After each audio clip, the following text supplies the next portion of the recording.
I thought, why explain it when I could just make you one of my videos? So, why have I got the Oviraptor on me? Hang on. Go over there. So these are obviously my feeders, either side. And I've already got the trough area on. If I go up in the air, you see how ridiculous it is.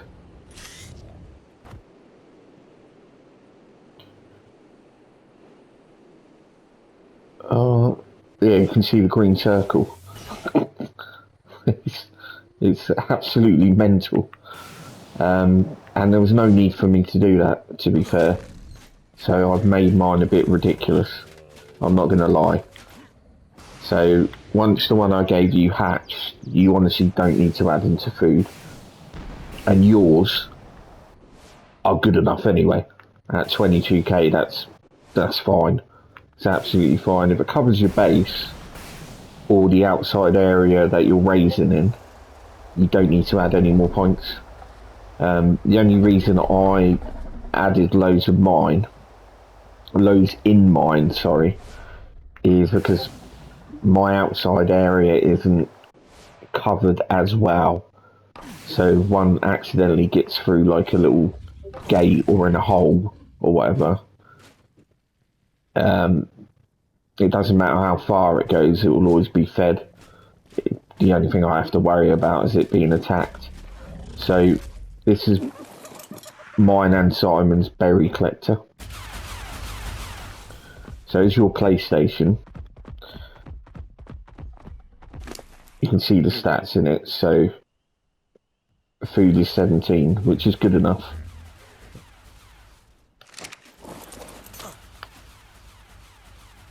Let's turn that on this.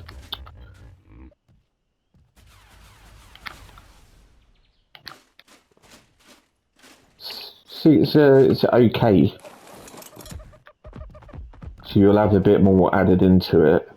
So it's not a bad feeding range. You probably need it a bit bigger.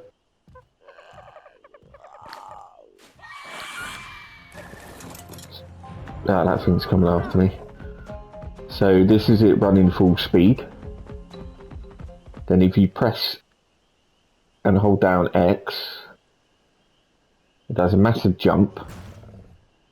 And if you leave it long enough, you can glide. So obviously if you're starting from a height, hold down X. Just let it go down. Okay, it didn't work that time. That's annoying. There you go, it worked that time. And you can slow it down by pressing L2 and it parachutes. And if you let go of L2, it starts back up again. But it takes a lot of use on how to do that, especially if you land and it skids like this. It's hard to stop it. And as you can see, mine's not stopping. And it's just crushed a load of stone. And also hit a tree, so it picks up thatch and wood at the same time. Anyway, if you go near a bush and press L2,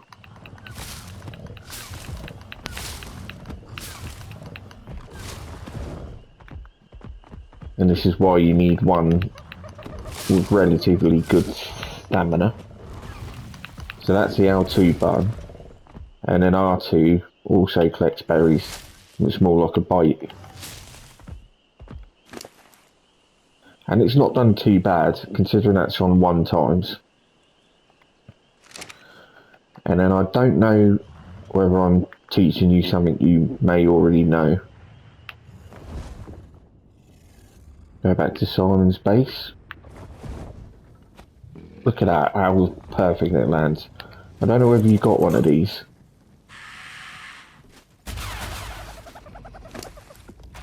But you can see, if I just take out the seeds,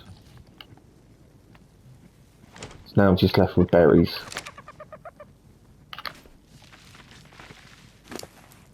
It's now changed the majority of them into seeds for your greenhouse. So it's worth getting one of those. I can clone you one if you haven't got one. And that's it for today's video. And at the moment, me and Simon are using dust catchers. Okay, server lag, as always. There we go. And that's within the past 20 minutes. So each crystal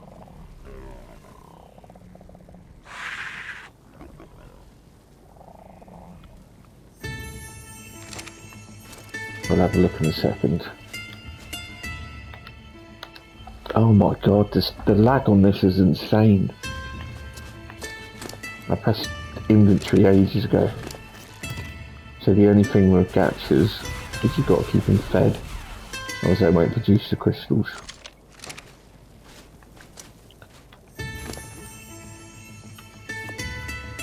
I'll take out 2 crystals. So 2 crystals has given me 224 dust. So you think how much I've got in there, and there's a second one round the corner. And these sort of ones here are actually, they could be like armour. I've got an ascended gun. Oh, Mastercraft, not ascended. So it's actually not too bad. So they're worth it as well, gachas. I don't know if you ever used them, but you usually have to have a pair. They have to have seeds in them, and they also eat snow owl pellets. So if you put snow owls above them, once it's full of seeds, it will sit down, eat, like that. You know, that's how the other one's not doing it. And there's a crystal one that's back. Eventually, it will sit down, shake, and that crystal falls off, and the pego picks it up. I wasn't too sure whether you were aware of that, but gachas, or gacha pairs, have to be at least 11 foundations away from each other, otherwise they get angry. That one's only got a little bit. Oh, and as you can't see my crystal mod, I don't know if you just... Christmas, not crystal. Don't know if you just saw that dying in the background there. That was quite funny. There's my little... or big little... not very well lined up bit.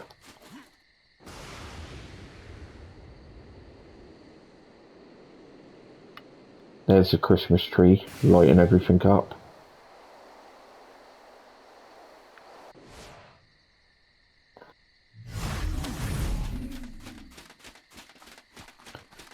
And I've got 2 mini trees, which are kind of cute. And something you won't really notice in my crafting area before I actually show you the Christmas bit is I painted my tech lights so they all come out different colours, which I thought was kind of a cool idea as I walk around. You can see one right through the window. I do have Gigaraptors in here. That kind of ruins it a little bit. But here's all the snow. There's my big Christmas tree. My snowman and gingerbread and the igloo. And you go inside and it's like a little Christmas igloo. Anyway. That's it. I'll catch you later.